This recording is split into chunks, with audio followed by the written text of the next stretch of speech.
Chào mừng đến với phòng thí nghiệm kỹ thuật số. Tại đây, chúng ta dùng các plugin để tra tấn sóng âm cho đến khi chúng khai ra sự thật. Chúng ta có Equali, EQ để cắt tỉa tần số, panning để điều hướng không gian stereo, compressor và limiter để chế ngự những âm thanh nổi loạn. Và đừng quên distorting, công cụ làm méo mó sự thật một cách nghệ thuật. Mỗi plugin là một loại vũ khí sắc bén nếu bạn biết cách sử dụng. Nhưng trước khi đi vào hồ sơ cụ thể, chúng ta cần biết rằng, trong Sound Didi, SFX không chỉ giúp tăng tính chân thực cho hình ảnh mà còn đóng vai trò quan trọng trong việc tạo nhịp điệu, cảm xúc và định hướng sự chú ý của người xem. Một hiệu ứng âm thanh được đặt đúng chỗ có thể làm cho một cảnh quay trở nên sống động và thuyết phục hơn rất nhiều so với hình ảnh đơn thuần. Và bây giờ, hãy bắt đầu với các plugin. Đã bao giờ chúng ta nghe một podcast và cảm giác như đang ngồi ngay trong phòng thu cùng với người nói chưa? Hay là xem một bộ phim mà tiếng mưa rơi thôi cũng đủ khiến mình thấy se lạnh? Đó chính là ma thuật của thiết kế âm thanh. Nó không đơn thuần là kỹ thuật đâu, mà thực sự là một nghệ thuật kể chuyện. Hôm nay, chúng ta sẽ cùng nhau khám phá cách biến những âm thanh thô ráp, những tạp âm đơn thuần thành một câu chuyện có hồn, một hành trình đầy cảm xúc cho người nghe. Vậy thì, bí mật đằng sau sự khác biệt đó là gì? Câu trả lời nằm ở một bộ công cụ kỹ thuật số cực kỳ quyền năng. Đó là các plugin âm thanh. Cứ hình dung chúng như là những cây cọ vẽ của người nghệ sĩ âm thanh vậy.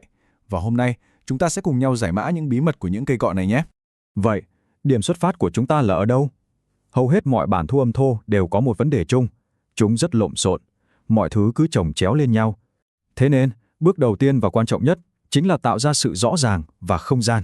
Thử tưởng tượng nó giống như một cuộn len bị rối tung cả lên. Giọng nói này, nhạc nền này, hiệu ứng âm thanh này, tất cả hòa vào là một, rất là khó nghe. Nhiệm vụ đầu tiên của chúng ta cũng là quan trọng nhất, chính là phải gỡ rối cuộn len đó, tách từng sợi ra và cho mỗi âm thanh một không gian riêng để thở. Và đây, xin giới thiệu người hùng đầu tiên của chúng ta, Equalizer, hay còn gọi là EQ. Hãy hình dung nó như một con dao phẫu thuật âm thanh cực kỳ chính xác. Với EQ, chúng ta có thể cắt gọt những tần số thừa thãi, khó chịu và làm nổi bật lên những phần tinh túy nhất của âm thanh. Xem nó hoạt động trong thực tế thế nào nhé. Ví dụ, bản thu âm giọng nói của chúng ta có một tiếng u ở tần số thấp, giống như tiếng tủ lạnh đang chạy chẳng hạn. Boom, chúng ta dùng EQ để loại bỏ chính xác cái tần số đó. Hay là giọng hát nghe hơi nghẹt mũi, không được trong trẻo cho lắm. Chỉ cần tăng một chút ở giải tần trung cao, giọng hát sẽ trở nên sáng và rõ nát ngay lập tức. Đó chính là sức mạnh của việc định hình âm thanh. Và điều tuyệt vời là mỗi giải tần số lại mang một tính cách rất riêng.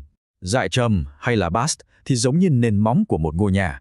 Nó tạo ra sự vững chãi và ấm áp. Giải trông, tức là mids, chính là trái tim của âm thanh, nơi mà giọng nói và các nhạc cụ chính tỏa sáng. Còn giải cao, treble, thì mang lại sự trong trẻo lấp lánh như những vì sao vậy. Hiểu được tính cách của chúng chính là chìa khóa để điêu khắc âm thanh một cách hiệu quả nhất. Tôi thực sự rất thích cách ví von này. Nó nắm bắt được hoàn toàn bản chất của EQ. Chúng ta không tạo ra âm thanh mới, mà là đang khám phá ra vẻ đẹp tiềm ẩn bên trong âm thanh gốc bằng cách loại bỏ đi những thứ không cần thiết, những thứ gây nhiễu. Sau khi đã điêu khắc xong tầng âm thanh, bây giờ là lúc sắp xếp chúng vào đúng vị trí. Hãy tưởng tượng chúng ta đang sắp xếp một ban nhạc trên sân khấu, đó chính là panning. Chúng ta có thể đặt tiếng guitar sang trái một chút, tiếng piano sang phải một chút, và giọng ca sĩ thì ở ngay chính giữa. Ngay lập tức, chúng ta tạo ra một không gian âm thanh rộng lớn có chiều sâu, thay vì tất cả mọi thứ đều bị dồn cục vào một chỗ. Được rồi, bây giờ âm thanh của chúng ta đã rõ ràng và có không gian rồi. Nhưng vẫn còn một thử thách khác, đó là sự chênh lệch về âm lượng. Những đoạn quá to và những đoạn lại quá nhỏ có thể làm người nghe khá là khó chịu. Và giải pháp của chúng ta chính là compressor. Cứ coi nó như một người điều khiển âm lượng thông minh, làm việc không ngừng nghỉ. Nó sẽ tự động giảm những âm thanh quá lớn xuống và, quan trọng hơn, giúp chúng ta nâng những âm thanh nhỏ lên. Kết quả là một tổng thể vừa nhất quán, vừa mạnh mẽ và tràn đầy năng lượng hơn rất nhiều. Nó hoạt động như thế nào ư? Thực ra cũng khá đơn giản thôi. Đầu tiên, chúng ta đặt ra một cái giới hạn âm lượng. Bất cứ âm thanh nào la to hơn giới hạn này, compressor sẽ nhẹ nhàng ghì nó xuống. Sau khi mọi thứ đã được kiểm soát, chúng ta sẽ tăng âm lượng của cả đoạn lên. Và phép màu xảy ra chính là ở đây, những tiếng thi thầm nhỏ bé giờ đây đã nghe rõ hơn nhiều, còn những tiếng hét lớn thì không còn gây chói tai nữa. Mọi thứ trở nên gần gũi và chuyên nghiệp hơn hẳn.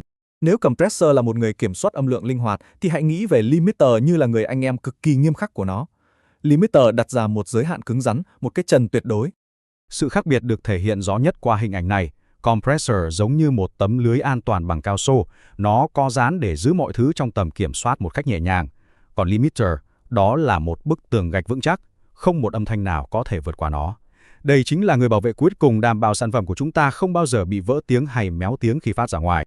Đến đây, Âm thanh của chúng ta đã sạch sẽ, rõ ràng và được kiểm soát rồi. Nhưng nó có thể hơi nhàm chán. Bây giờ mới là lúc chuyển từ sửa chữa kỹ thuật sang biểu đạt nghệ thuật. Đây là phần thú vị nhất.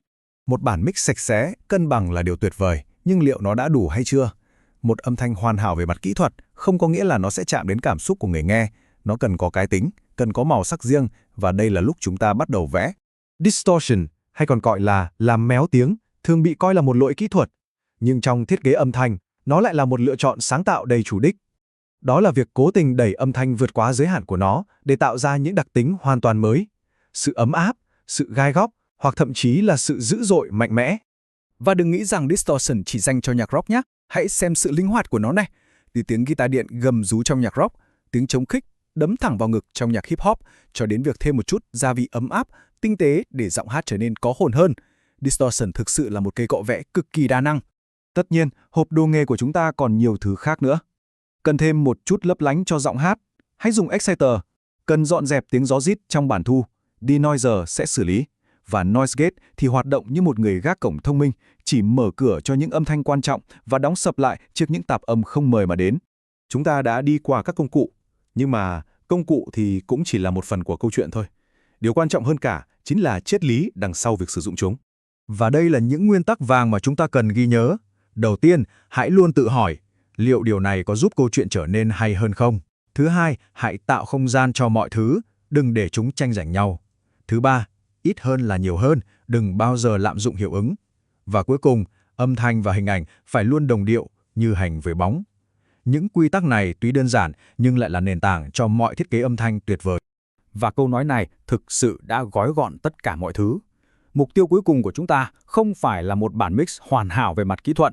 Mục tiêu là tạo ra một trải nghiệm, xây dựng nên cả một thế giới mà người nghe có thể bước vào và đắm chìm hoàn toàn trong đó. Bây giờ những công cụ này đã nằm trong tay chúng ta, khả năng là vô tận. Vì vậy, câu hỏi quan trọng nhất không còn là làm thế nào nữa, mà là cái gì? Câu chuyện nào, cảm xúc nào, thế giới nào mà chúng ta sẽ tạo ra bằng sức mạnh của âm thanh? Những công cụ này rất mạnh mẽ, nhưng hãy nhớ, một thám tử giỏi là người biết khi nào nên dừng lại. Lạm dụng chúng sẽ biến video thành một mớ hỗn độn không thể cứu vãn.